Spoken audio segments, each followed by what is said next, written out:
अस्सलाम वालेकुम। आज हम फर्स्ट ईयर क्लास की मैथमेटिक्स के एक्सरसाइज नंबर 2.1 को स्टार्ट करने जा रहे हैं। तो इसमें इसका जो पहला पार्ट है, इसमें क्या करना है हमें कि specify the type of each of the following matrices. जो हमें मैट्रिसेस दिए गए हैं उनको हमें जो है मालूम करना है कि ये कौन सा जो है हमारा मैट्रिक्स है। तो ये फर्स्ट जो हमारा प्रॉब्लम है, इसमें क्या है कि जो डायगोनल्स हैं, डायगोनल्स के अलावा जो भी हमारे एलिमेंट्स हैं मैट्रिक्स में, वो क्या हैं, वो ज़ीरो हैं। तो ऐसे मैट्रिक्स को हम क्या कहते हैं, इस ऐसे मैट्रिक्स को हम डायगोनल मैट्रिक्स कहते हैं। और जो दूसरा नंबर प्रॉब्लम है, इसमें क्या है कि इस मैट्रिक्स में सिर्फ हमारा एक कॉलम मौजूद है। तो ऐसा मैट्रिक्स जिसमें सिर्फ एक कॉलम मौजूद हो, उसे हम कॉलम मैट्रिक्स कहते हैं। और ये वाला जो मैट्रिक्स है, थर्ड नंबर प्रॉब्लम, इसमें क्या है कि सिर्फ हमारा एक रो मौजूद है। तो इसे हम क्या कहेंगे, इसे हम रो मैट्रिक्स कहेंगे। और ये फोर्थ नंबर जो है, इसमें क्या है कि हमारा जो ए है, कोई भी मैट्रिक्स है, ये इक्वल है। इसमें क्या करेंगे, अगर हम इसकी ट्रांसपोज कर दें तो फिर भी हमें जो है ए मैट्रिक्स ही मिलेगा। तो जब ए का ट्रांसपोज जो है वो इक्वल हो ए के, तो उसे हम क्या कहते हैं, उसे हम सिमेट्रिक मैट्रिक्स कहते हैं। और ये जो 5 नंबर प्रॉब्लम है, इसमें क्या है कि जो हमारे डायगोनल्स हैं, डायगोनल्स के अलावा जो भी हमारे एलिमेंट्स है वो ज़ीरो हैं। तो इसे हम क्या कहेंगे, डायगोनल कहेंगे। लेकिन क्या है कि यहाँ पर जो डायगोनल्स है वो वन वन है सभी। तो इसे हम जो दूसरा नाम देंगे वो हमारा होगा identity or unit matrix.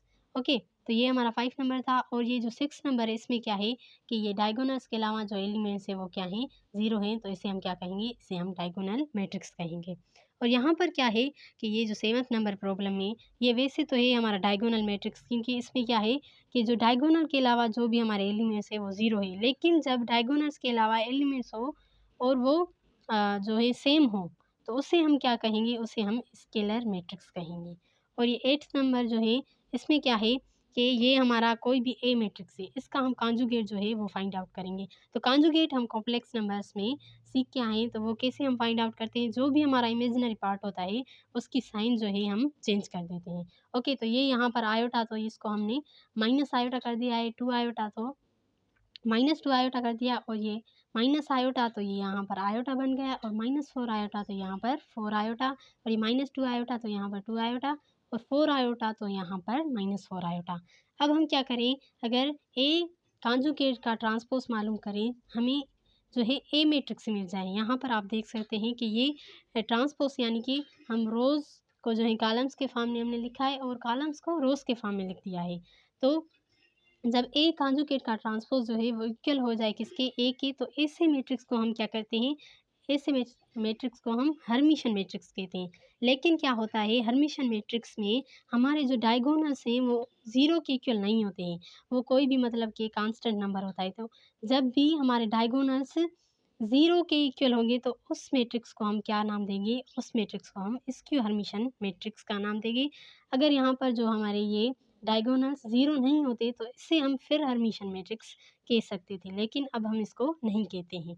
Okay, उसके बाद क्या है, अब ये जो 9th नंबर है, इसमें क्या है कि अगर हम, ये हमें कोई भी मैट्रिक्स दिया गया है, इसका हम क्या मालूम कर रहे हैं, इसका हम कॉन्जुगेट मालूम करेंगे। तो ये जो है हमारे इमेजिनरी पार्ट्स, इसकी इनकी साइंस जो है साइन जो है वो चेंज हो जाएंगी। ओके, अगर हम इसका ट्रांसपोज मालूम करें, वो इक्वल हो ए के, और ये हमारे डायगोनल्स क्या है, ये जो है कांस्टेंट नंबर से ज़ीरो नहीं है, तो इसको हम अब हर्मिशन मैट्रिक्स कह सकते हैं। लेकिन ये वाला जो है, इसको हम नहीं कह सकते।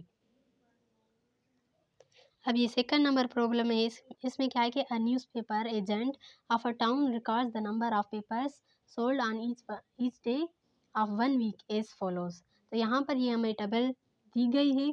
तो इसको हमें क्या करना है, इसको हमें जो है मैट्रिक्स के फॉर्म में भी लिखना है, और इसका जो ऑर्डर है वो भी हमें लिख देना है। तो मैट्रिक्स के फॉर्म में सिंपली हम ऐसे लिख देंगे। और हमारा जो ऑर्डर होता है किसी भी मैट्रिक्स का, वो क्या होता है, वो होता है रो बाय कॉलम। तो ये वाली जो साइन है यहाँ पर, वो क्या है, वो है जो मल्टीप्लाई है, इसे हम क्या पढ़ेंगे, इसे हम जो है बाय यहाँ पर पढ़ेंगे। तो इसका ऑर्डर क्या होगा, यहाँ पर जो है हमारे पहले रोज़ की तादाद लिखते हैं, फिर हम जो है कॉलम्स की तादाद लिखते हैं। तो ये रो जो यहाँ पर हैं वो सिर्फ 2 हैं, लेकिन कॉलम्स कितने हैं, 1 2 3 4 5 6 7। यहाँ पर कॉलम जो है 7 है, तो इसका जो ऑर्डर होगा वो होगा 2/7। ओके। और उसके बाद जो है थर्ड नंबर प्रॉब्लम, इसमें क्या करें कि जो हमें वेरिएबल्स दिए गए हैं अननोन हैं, उनकी हमें वैल्यू जो है वो फाइंड आउट करनी है। वो कैसे करेंगे हम, यहाँ पर जो है एक ही एक ही और ये 7 आयोटा की जो पोजीशन है वो सेम है।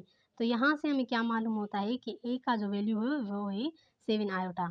और यहाँ पर क्या है कि बी और -4 आयोटा की पोजीशन सेम है, तो बी का वैल्यू क्या होगा, वो होगा -4 आयोटा। और सी और ये हमारा 8 आयोटा की पोजीशन सेम है, तो सी का वैल्यू 8 आयोटा बन जाएगा। और डी और 6 आयोटा जो है इनकी भी पोजीशन सेम है, तो डी का वैल्यू 6 आयोटा। सिंपली ये जो है हमारा जवाब बन जाएगा। और सेकंड नंबर प्रॉब्लम में भी हमें ऐसा ही करना है। यहाँ पर ए और -2 की पोजीशन सेम है, तो ए का वैल्यू -2 होगा। और बी और -4 की पोजीशन सेम है, तो बी का वैल्यू -4 बन जाएगा। और जो है हमारा सी कहाँ है,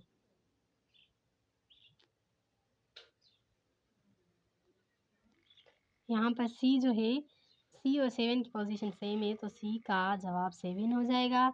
और यहाँ पर जो है डी और 2 इनकी पोजीशन सेम है, तो डी का वैल्यू 2 बन जाएगा। और ई और -3 की पोजीशन सेम है, तो ई का वैल्यू -3। एंड एफ और ये 5, एफ का जो वैल्यू है वो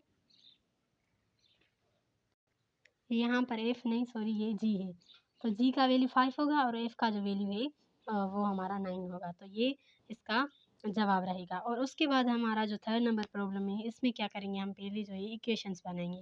ओके, यहाँ पर x प्लस वाई वो किसके इक्वल कर देंगे, 3 के इक्वल कर देंगे। और 2x प्लस वाई जो है वो इक्वल होगा 4 के।